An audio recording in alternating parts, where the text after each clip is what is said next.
श्लोकत्रयमिदं पुण्यं सदा साम्राज्यदायकं प्रातरुत्थाय सततं यं पठेत् प्रयतः पुमान् इति श्रीगणेशस्य प्रातस्मरणं स्तोत्रं सम्पूर्णम्। अथ श्रीशिवस्य प्रातस्मरणम् नंबर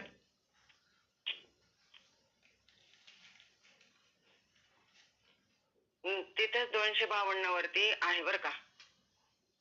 श्री गणेशाय नमः. अथ श्री शिवस्य प्रातस्मरणं प्रातस्मरामि भवभीतहरं सुरेशं गंगाधरं वृषभवाहन अम्बिकेशं खट्वाङ्गशूलवरदा भयस्तमीशं संसाररोग हरमौषधमद्वितीयं प्रातर्नमामि गिरिशं गिरिजार्ददेहं सर्गस्थितिप्रलयकारणमादिदेवं विश्वेश्वरं विजितविश्वमनोभिरामं संसाररोग हरमौषधमद्वितीयं प्रातरे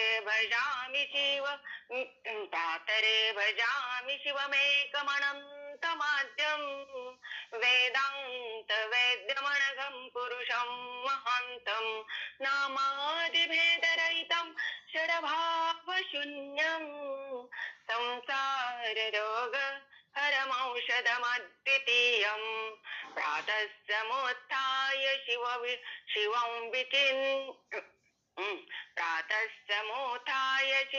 विचिन्त्य श्लोकत्रयम् एनुदिनं पठन्ति ते दुःखजातं बहुजन्म संचितं हित्वा पदं यान्ति तदेव शम्भो इति श्रीशिवस्य प्रातस्मरणं सम्पूर्णं.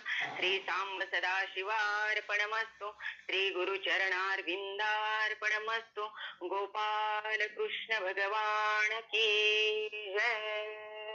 पान नंबर 238 गंगा स्तोत्रमचे 5 श्लोक घेऊया. श्री गणेशाय नमः. अथ श्री गंगा स्तोत्रम. देवी सुरेश्वरी भगवती गंगे त्रिभुवन तारिणी तरल तरंगे शंकर मूल विहारिणी विमले मम मतिरा शांतव पद कमले. थोडा खाली स्वर घ्या बर का. भागीरथी सुखदायिनी माता तव जल महिमा निगमे ख्यातः नाहं जाने तव महिमानं पाहि कृपामयि मामज्ञानं.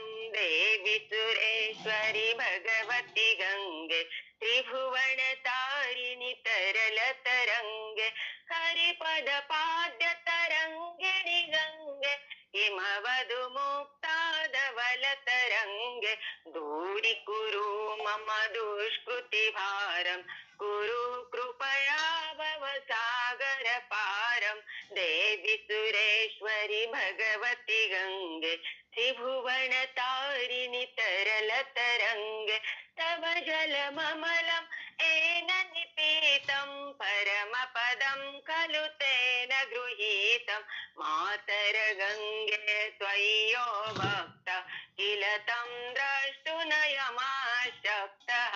देवी सुरेश्वरी भगवती गंगे त्रिभुवन तारिणि तरल तरंगे पतितोद्धारिणि जाह्नवी गंगे खंडित गिरिवर मंडित भंगे भीष्म जननी हे मुनिवर कन्ये पतित निवारिणि त्रिभुवन धन्ये देवी सुरेश्वरी भगवती गंगे त्रिभुवन तारिणि तरल तरंगे देवी सुरेश्वरी भगवती गंगे त्रिभुवन तारिणि तरल तरंगे देवी सुरेश्वरी भगवती गंगे त्रिभुवन तारिणि तरल तरंगे त्रिभुवन तारिणि तरल तरंगे त्रिभुवन तारिणि तरल तरंगे गंगा माता की जय.